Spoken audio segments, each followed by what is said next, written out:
venue de Jésus, c'est différent de la définition avant la venue de Jésus. Avant que Jésus ne vienne, tout était centré sur sa venue. Tout ce que Dieu a fait était focalisé et centré. En fait, le ciel, la terre, tout bougeait au rythme de la venue de Jésus. C'est pourquoi lorsque Jésus est arrivé, il est arrivé je crois, à la nuit. La Bible dit, lorsqu'il est venu, qu'est-ce qui s'est passé? Avant que les anges descendent, une lumineuse, c'est devenu le jour. La nuit est devenue journée. De la même manière qu'à sa mort, les ténèbres ont envahi la terre pendant 3 heures. Quand Jésus est venu, la nuit est devenue jour. Les anges sont descendus. Les bergers ont célébré. À l'heure, l'histoire de l'humanité, on a centré l'histoire de l'humanité à l'an zéro. Le calendrier des hommes ont eu une référence. C'est pourquoi à l'école on dit avant Jésus, après Jésus. Tout vibrait au rythme de Jésus, de sa venue. Et quand nous regardons la vie, vous savez, quand vous regardez la vie d'Abraham, tout ce que Abraham a vécu, c'était pour peindre la venue de Jésus. Quand Dieu dit à Abraham, va sacrifier ton fils, et Dieu lui dit, ton unique fils. Est-ce qu'Abraham avait un seul fils? Non. Avant Isaac, Abraham avait Ismaël. Mais Dieu lui dit, prends ton fils que tu aimes, l'unique, va et sacrifie-le. Qu'est-ce que Dieu essayait de faire? Dieu était en train de peindre la venue de qui? La venue de Jésus. Et quand Abraham va avec Isaac, Dieu lui dit non, ne l'offre pas en sacrifice, parce que le réel sacrifice vient. Et ça, ça se comprend. Nous connaissons l'histoire de Naomi. Naomi a vécu une vie difficile, mariée en pleine famille. Elle décide de quitter Israël et elle part à Moab, sur la terre des Moabites. Lorsqu'elle arrive là, son mari meurt, ses 2 fils meurent, et il meurt sans âme. Elle reste avec 2 veuves, les veuves de ses enfants, pour trouver ses belles filles. Pourquoi elle pouvait vivre tout ça? Naomi elle-même a dit, mon cœur est en peine. Dieu m'a arraché tout ce que j'avais. Ma vie n'a plus de sens. Vaut mieux que je retourne en Israël mourir, que je peux au moins là-bas et commenter là-bas, c'est là où je suis né. Et elle décide de retourner à Israël. Et elle dit à ses belles filles, bye bye, chacun est libre, prenez votre chemin, vous êtes encore jeunes. Hein? Des belles filles comme ceci. Elle t'avait glacé là. Elle était belle comme toi. Hein? Oui, tu es trop belle, c'est ça. Trop belle. L'homme là qui m'a dit, te marier, il va faire attention. Oui, on va regarder, on va faire tous les gros lampadaires comme ça là. Donc, elle dit à ses belles filles, vous êtes libres, vous êtes belles, vous êtes jeunes, allez et faites votre vie. Donc pour elle, elle est consciente de sa souffrance, consciente de ses difficultés, consciente de ses manques, consciente de comment la vie a été difficile à son endroit. Vous voyez, elle voit avec les lunettes de son cerveau. Or, Dieu voit avec les lunettes de son plan. Et quel était le plan de Dieu? Le plan de Dieu, ça avait à voir avec la venue de Jésus. Elle sait qu'elle a besoin de rentrer en Israël pour mourir. Mais Dieu sait, elle rentre en Israël pour donner naissance à l'ancêtre de Jésus. C'est-à-dire Obed, qui est l'arrière-grand-père. L'arrière. Et ça se comprend un peu. Donc pour elle, c'est que la vie était difficile avec moi, je rentre mourir. Donc quand elle vit dans sa petite réalité, Dieu est en train de préparer la grande réalité. Elle ne savait pas qu'elle vivait le succès. Dieu était en train d'utiliser sa vie pour manifester le succès. Je sais pas si on se comprend un peu. Elle était limitée à ce qu'elle voyait, à ce qu'elle comprenait. Mais Dieu peignait une grande image. Si elle ne retournait pas en Israël, Jésus ne viendrait pas. Jésus ne devait pas naître. Il fallait qu'elle retourne en Israël pour que Jésus naisse. Tant qu'elle ne rentrait pas, Jésus ne devait pas venir. Vous voyez, elle était consciente que oh, je souffre, oh mes enfants sont morts, je n'ai pas d'enfants. Et lorsqu'elle retourne, il y a une de ces belles filles qui a dit, là où tu pars, je pars. Et ton Dieu devient mon Dieu.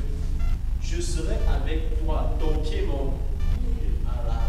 Tu comprends bien l'autre là, non? Ton pied...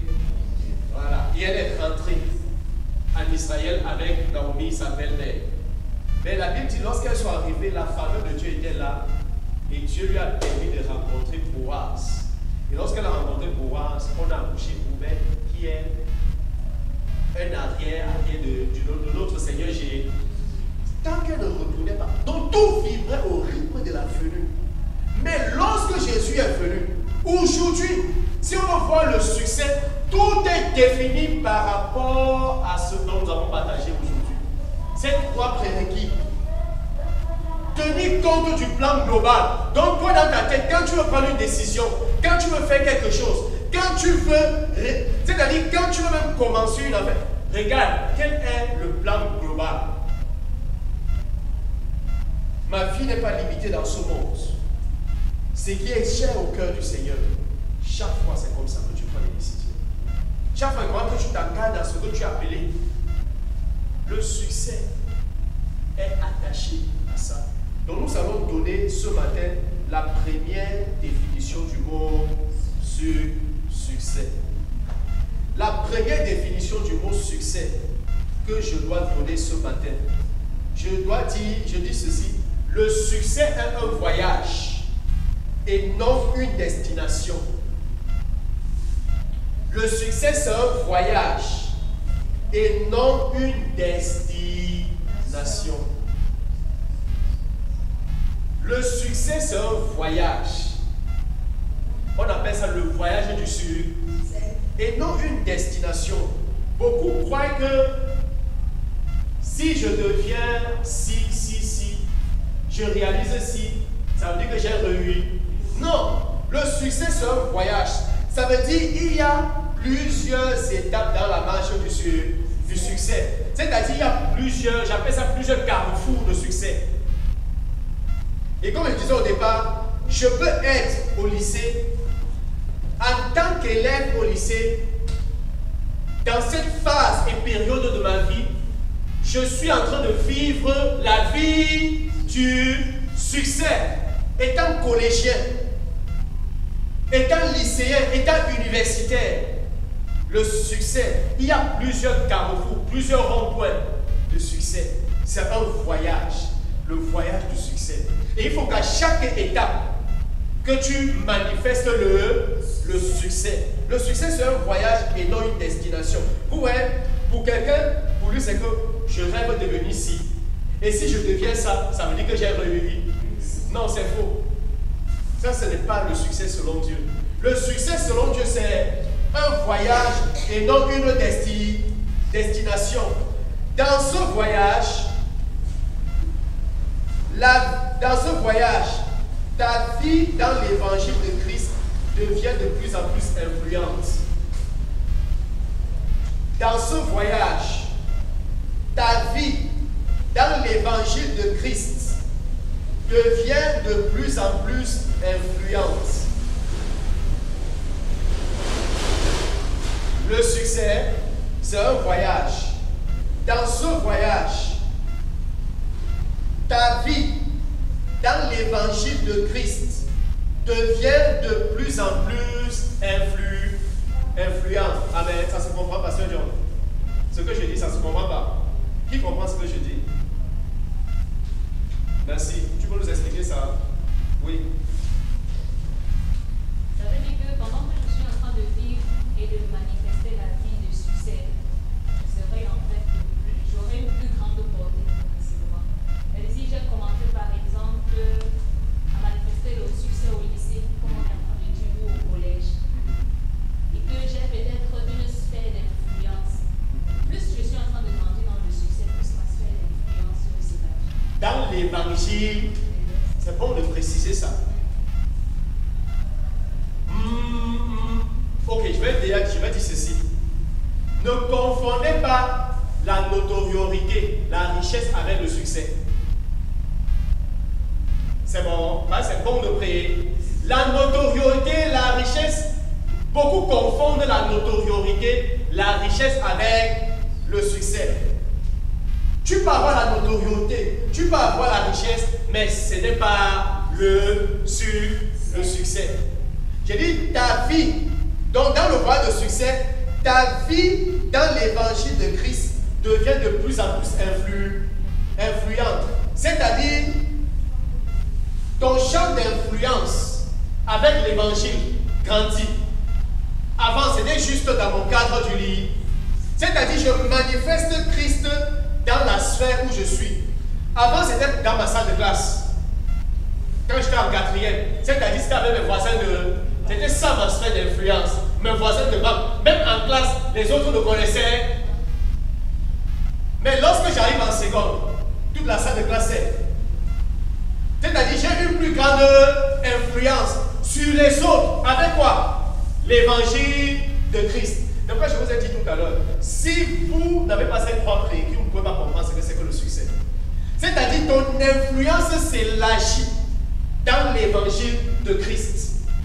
Et lorsque, en seconde, toute la salle de classe savait, et mon évangile était dans toute la salle de classe. Terminant, dear God, dear God, dear God, c'était plus seulement une salle de classe. C'était plusieurs salles de classe. Et je me souviens à l'époque, j'ai dit que je ne vais pas plus à l'école. Je vais composer le baccalauréat à la maison. Mais entre-temps, j'étais devant les établissements, en train de faire comment? Les établissements où j'ai été, je suis rentré là-bas. C'est-à-dire, tous ceux qui entraient et sortaient, je partageais l'évangile. Et quand j'étais au lycée, j'organisais les gastronomies, c'est-à-dire, vous connaissez tout ça, non? Vous êtes au collège. Les semaines culturelles, j'organisais ça et je mettais seulement tout faire comme tout le monde. Imaginez, on te connaît comme quelqu'un qui est dans les choses du monde, et etc. Et après quelques temps, tu reviens avec les vents. C'est-à-dire, certains voulaient seulement savoir est-ce que ce qu'on dit, maintenant c'était pasto. Or, avant, ce n'était pas pasto. Avant, vous savez comment on m'appelait au lycée? Big Gate. Président. Chef Yangi. Notre ici, FNJA. Vous voyez, ça c'est ce que j'avais au lycée. Big Gate. C'est-à-dire, j'étais le boss de la classe. Quand on dit boss, j'étais le boss. L'argent était là.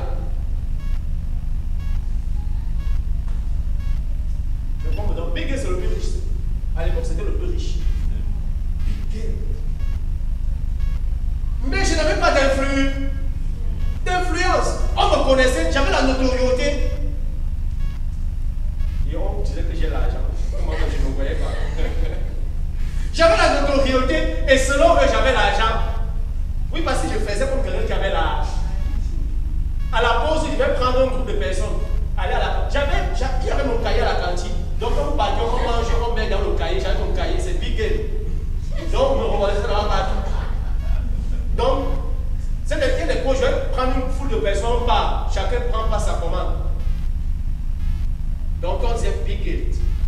Non seulement il rentre à la maison, tout là, ça vient d'où? Moi, je le connais. Non, mais je connais où ça vient. Vous savez comment les élèves sont.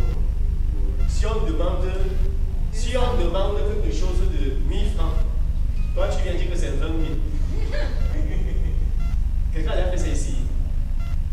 Allez.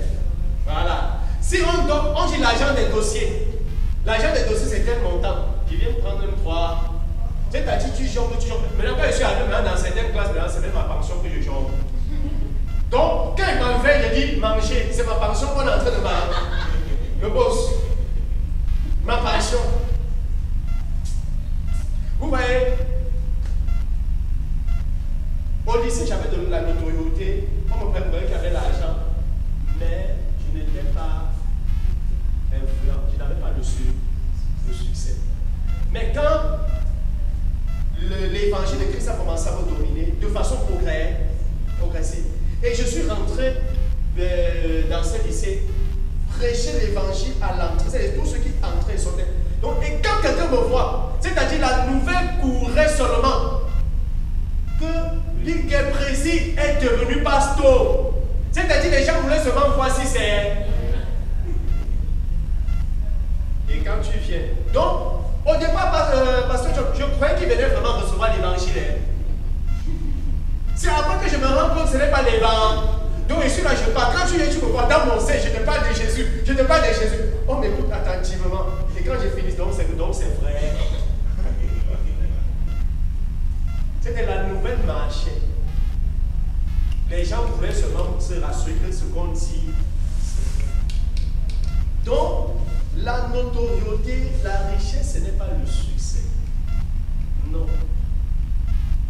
Le succès, c'est le voyage au bout de laquelle ton influence par rapport donc ta vie dans l'évangile connaît de l'influence et de l'expansion et de l'impact dans la vie des. Ça, c'est le voyage du succès.